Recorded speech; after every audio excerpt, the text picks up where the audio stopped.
Yo, what's good guys? This is Nightwing2303 from WearTesters.com. I had an epically awesome day today. It's Sunday. There was a toy show here in the Bay Area. It's called the Super Toy Show, located in San Jose at the San Jose, or not at the San Jose, but at the Santa Clara County Fairgrounds. And it was my first time ever going to anything like this. Next weekend, I'm actually going to be going to Comic-Con. I'm going to try to remember to bring my damn camera with me this time, because today I wanted to bring my camera with me and I totally forgot it in my gym bag. So next week, Comic-Con, hopefully I'm going to bring my GoPro.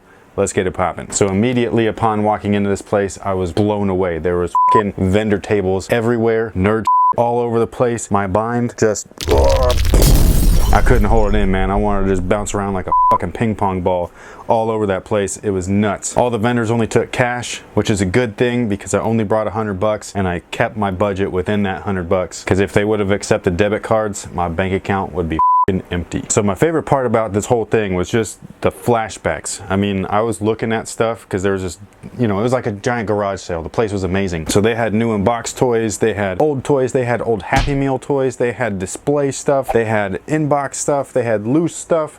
It was crazy. So I was looking at things from He-Man and Masters of the Universe, which I used to play with as a kid. They had some of my old and most favorite G.I. Joe action figures mint on card, and that's where I started to be like, oh shit, I think I'm gonna explode. But don't worry, I held myself together and I got through the day just fine. But I mean, we're talking about, you know, Space Jam, Michael Jordan figures, rocking the Concorde 11.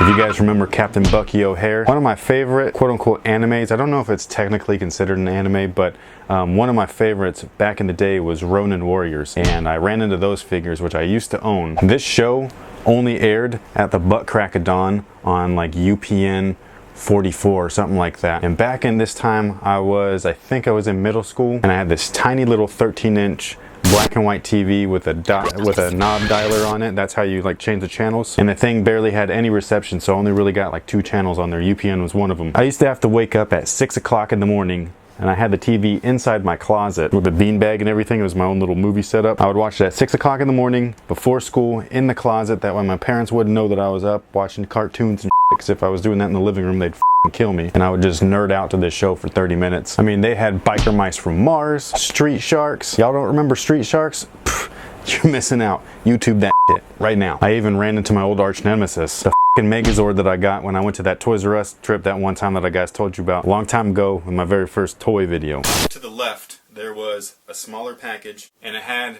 that original Megazord in there. I said that I wanted that Megazord. That was the one right there. I found it. I was stoked. The guy at the counter kept explaining, "You don't understand, kid. That's not the real Megazord. It's like a takedown model." I didn't know what the fuck he was talking about. I was just like, no, dude, this is him. This is the Megazord. It's legit. Trust me. Seeing that Megazord, picking it up in hand, I just wanted to just smash it all over the table, but it wasn't mine, so I didn't. There was some dope custom stuff like these zombie rangers. There was some really dope shit like Mighty Max, and then they even had the comic book version, which were pocket comics. They had Spider-Man, X-Men. I had a few of those when I was younger. They had this giant Deadpool figure from Secret Wars, the original Super Shredder, a figure I used to have and love. And do you guys remember Teddy Ruxpin? This was way the f back in the day.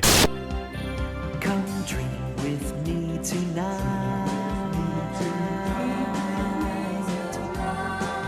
Let's go to far off places. I had Teddy and Grubby, his little caterpillar partner, and this guy had a cassette player on the back of his like body or whatever underneath his vest, and you would pop the cassette in and you'd push play and he'd basically tell you a story. His mouth would move and his eyes would blink and everything like that. And I remember one time, this is back when I was an only child before my stepdad got in the picture with my brother and my sister, and I was just roughhousing with Teddy because it was just me, you know what I mean? Like, I didn't have any siblings or anything like that, so I was a bored little kid. I was roughhousing with this dude and I DDT'd his ass on the floor, broke his neck, and he never worked again. And there was actually a Teddy Ruxpin hospital back in the day where you would bring it to and they try to fix it, and they were like, yo, sorry, this dude's dead. But anyways, this is what I got. Really cool pickups. I'm excited to share them. The first one is this Power Ranger t-shirt. Green Ranger, of course. I'm gonna rock this to Comic-Con. Should be epic. I got some dope comic book art. So there was this artist there. He drew up this picture of all the Rangers. I thought it was really sweet, so I bought that. He signed it, and then I went and got a frame over at Target right afterwards. And I also got this one of the Flash. Same guy,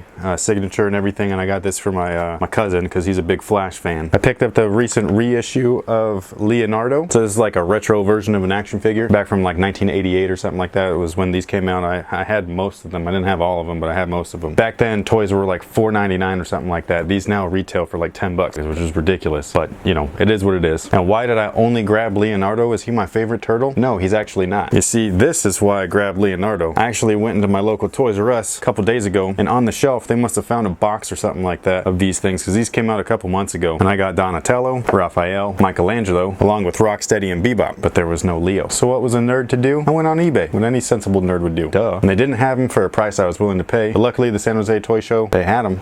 So I grabbed them. Now these last few pickups that I got, I'm actually going to show you up close because they're open or loose, and they are actual original action figures from 1988 and 1990, my childhood. These are figures that I either had or really wanted. 2 of them out of the 3 are ones that I had, and then 1 of them I've always wanted and never got. So the first one is the original Baxter Stockman. This is a figure that I used to own. I absolutely love it. I just think that he's one of the dopest villain figures that they've ever made for the TMNT series. And as soon as I saw him with his wings, because you always see him loose, because these actually come off. You always see him like this, and I'm like, nah, that's not really him. But I saw this dude winged up like this, and I was like, man, I need to get this again. This is Wingnut. A lot of people don't know who he is. He was in maybe, I think, 1 episode. I love this guy because he was like a knockoff Batman. As you can see, he's got his utility belt, the gray and blue, and he's an actual bat. So as soon as I saw him, I was like, man, time to own you one more time. Now this last guy, I've always wanted, but never owned. He's one of my favorite characters from Ninja Turtles, Mondo Gecko. Totally